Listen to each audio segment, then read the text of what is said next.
Abuja never sleeps quietly. By day, the city wears the mask of order, civil servants in crisp shirts trooping into ministries, SUVs jamming the boulevards of central area, and Okodas weaving like ants through Wu's traffic.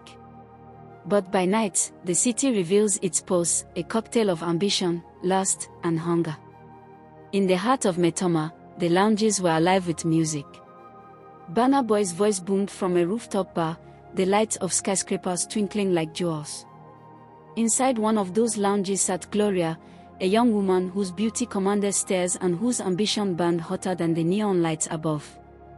Gloria was not new to the game. She was one of Abuja's slay queens, dressed in silk that shimmered, wig laid to perfection, nails sharp as daggers. She knew what she wanted and how to get it. Tonight, her target was a man who already belonged to another, Chaik, a wealthy businessman in his late 40s. Chaik was the kind of man who commanded respect in boardrooms and weddings alike. His tall frame, well-fed belly, and tailored Agbada spoke of years of success. But it wasn't just his money that caught Gloria's eye, it was the life he represented, the kind of life that glittered on Instagram feeds. As she leaned across the candlelit table, Gloria whispered, "Baby, look around. This city dey hungry for men like you, but them no fit match your level. You need woman wey fit carry your weight. Your wife. Abeg, she no dey shine with you again." Chaik shifted uncomfortably. For 15 years, Ngozi, his wife, had stood beside him. Together, they had survived the early days of his hustle, when they lived in a modest khaki flat. She had prayed, encouraged, and raised their children. But Abuja nights had a way of making loyalty look boring. Gloria's perfume filled the air, her smile a promise of excitement. She knew the city's rule, money and power belonged to those bold enough to grab them. And so, with each glass of champagne, she drew Chaik deeper into her trap. When Gloria stepped out of the lounge that night, her heels clicking on polished tiles, she knew she had made progress. Abuja was her playground, and soon, Ngozi's place would be hers. Ngozi's world was built on sacrifice. She was elegance without noise, the quiet strength behind Chaik's empire. Each morning she woke before dawn, preparing her children for school, and each evening she waited for her husband with meals cooked from love, not obligation. But in Abuja, sacrifice is often mistaken for weakness. That evening, Ngozi set the dining table carefully. Bitter leaf soup steamed from the pot, pounded yam soft and inviting. Her children giggled in the sitting room, cartoons flashing on the TV. She waited, heart hopeful. When Chaik entered, his agbada swished, but his face was hard. He did not notice the food, nor the children rushing to hug him. He sat heavily, his eyes cold. "Ngozi," he said, his voice sharp as glass, "this marriage no dey work again. Pack your things." Ngozi froze. The words crashed over her like Abuja's heavy rains.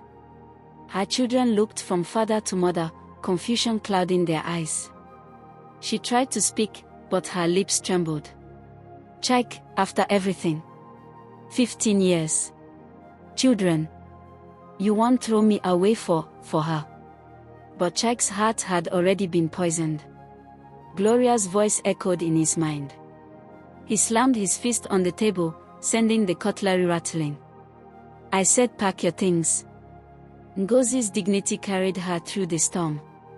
With tears streaming, she folded her clothes into suitcases, her children clinging to her skirt. The mansion in Asekoro, once a home, now felt like a stranger's palace. As Ngozi walked out, the neighbors whispered. Abuja loves gossip, and by morning, the city would know the wife had been chased out. Gloria arrived with triumphant steps. She rolled her suitcase into the mansion, snapping selfies in the golden-lit foyer. Her Instagram caption was smug, "Stepping into my queen era sparkles." For Ngozi, it was heartbreak. For Gloria, it was victory. But Abuja had its own plans. Gloria wasted no time enjoying her spoils. The master bedroom smelled of imported perfume, Her vanity table overflowed with wigs and designer makeup. She posed in silk robes, taking selfies against the backdrop of chandeliers. Metoma mornings be like, her caption read. Abuja society took notice. At Joby Lake Mall, she strutted through boutiques while assistants bowed to her. At Sky Bar rooftop, she dined with Chike, champagne glasses clinking as city lights shimmered below. Her friends envied her, some mocked her in secret. But Gloria lived loud. In clubs, she was the star, dancing as Davido's beats shook the walls. Men turned to watch her, women whispered behind their nails. She had chased a wife out of her marriage and installed herself as queen. But cracks began to appear. Gloria was reckless with money, demanding more than Chike could comfortably give. "Baby, no small thing no," she pouted, flashing receipts from luxury shops. Chike, once proud, now felt the sting of whispers. "Odigu, no side chick they run you now." But Gloria ignored the signs. She was drunk on her new power. Abuja's glitter was hers, for now. The city turned quickly. The morning after Ngozi left, Chike's phone rang. His lawyer's voice was urgent. "Sir, investors they pull out. Them say your reputation they scatter. This scandal with your wife and side chick they everywhere." Chike's heart sank. Abuja's gossip traveled faster than traffic on Third Mainland Bridge. Contracts worth millions slipped through his fingers. Friends who once hailed him as Odigu now kept their distance. At noon, his mother stormed into the mansion. She was regal in her wrapper and head tie, but her voice was thunder. "Chike, you send your wife away for this small girl. You have disgraced our family." Gloria tried to intervene. "Mama, I beg relax. Times don't change. Your son deserves better." That single statement sealed her fate. Within 24 hours, the empire Gloria thought she had conquered began to crumble. Her fake friends stopped visiting when the money slowed.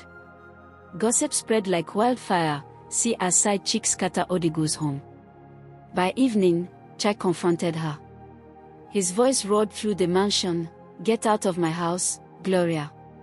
Before I disgrace you myself." Gloria fell to her knees, mascara streaking her cheeks.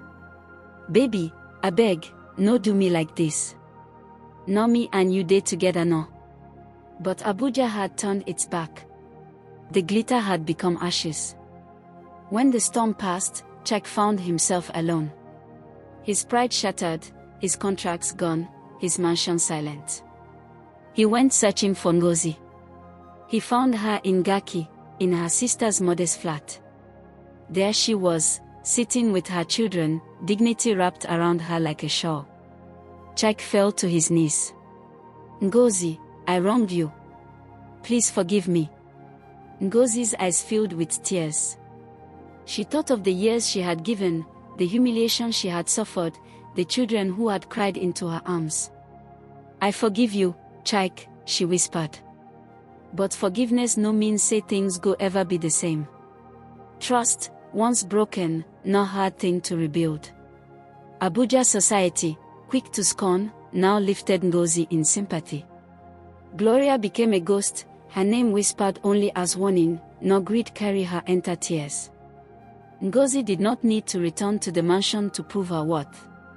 She carried her dignity with her, knowing Abuja had seen the truth, greed and betrayal never last.